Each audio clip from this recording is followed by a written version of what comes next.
Hi kids! So here's chapter 22 of The Great Unexpected.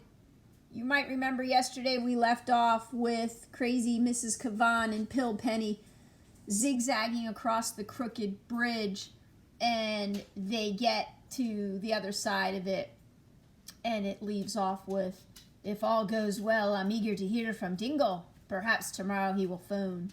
So we know that Mr. Dingle is in the town where the girls live, Black Tree, but we don't know why he's there. I mean, we could maybe make a guess. Do you think he's there maybe looking for Finn, who might be his son? Or are they looking for Lizzie? Who knows? All right, 22, I don't care. One of the first things I decided when I woke up on Monday morning was that I was not going over to Lizzie's. She could come to me. I was not going to ask about Finn. She could tell me in her good old time. I was not going to appear interested. I didn't care. That's probably not true. She's trying to convince herself not to care. I fed the chickens. I didn't care. I told Nuala that I was going to begin cleaning the barn. I didn't care. I walked into the barn, turned around, went back to the house, and told Nuala I had a quick errand to do, and took off for Lizzie's, running until I was a block away. Then I slowed to a walk. Be calm, I told myself. Mr. Cupright came to the door. He said Lizzie wasn't home. Oh my God, I'm a mess this morning. Where is she? Don't know, none of my business. But she's your... I took a step backward. I don't suppose you happen to know if a boy named Finn came by here yesterday. Who? Finn. Finn? Finn. In. Don't know, none of my business. I stomped all the way home. I don't care, I don't care, I don't care, I don't care. As I passed T-Bop's store, I wondered why people had made such a fuss about the stranger Dangle Doodle, but no one had mentioned the stranger boy Finn yet, at least not that I had heard. Kids, Mrs. T-Bop liked to say, are supposed to be invisible. I don't care, I don't care, I don't care. Chapter 23, The First Unfortunate Soul. So now this is like the third plot that's coming into this story. The girls are finally going to be visiting the unfortunate soul. So this opens up another part of the story. For the assault on our first unfortunate soul, Lizzie and I met Mrs. Mudkin at her church and walked from there to Old Man Canner's house on Elm Street. Lizzie had not said one word about Finn's visiting her on Sunday, and I was getting mighty rattled. She acted as if nothing whatsoever were wrong. "Lardy-dar," she sang. "Mr. T.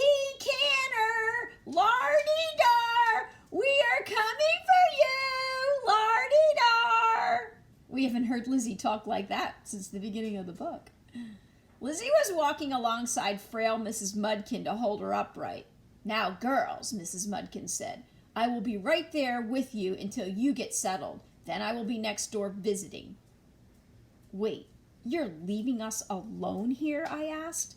"If you need me, ring that bell I gave you."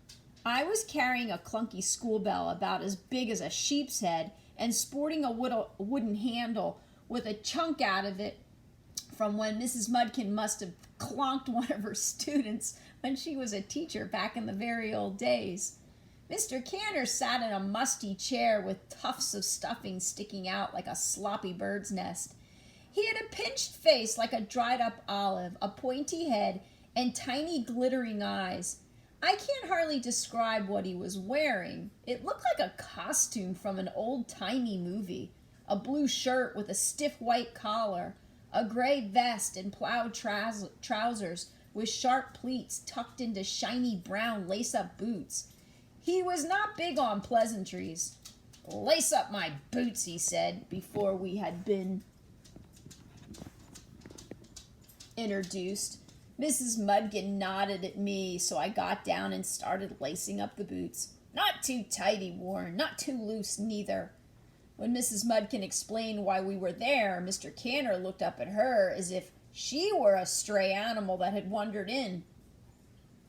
What would they want to do here? He asked. Why, I have explained that, Mr. Canner. Lizzie and Naomi are here to help you. I don't need no help. They could read to you, Mrs. Mudkin suggested. I can't hear nothing. Now, Mr. Canner, you seem to hear me fine, Mrs. Mudkin cooed. What? What's that you said? Mercy.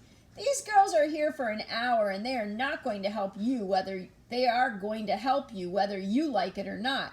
She turned to us. There you go, girls. I'll be right next door. Mrs. Mudkin had no sooner closed the door behind her than Mr. Canner let out a loud belch. That woman gives me indigestion.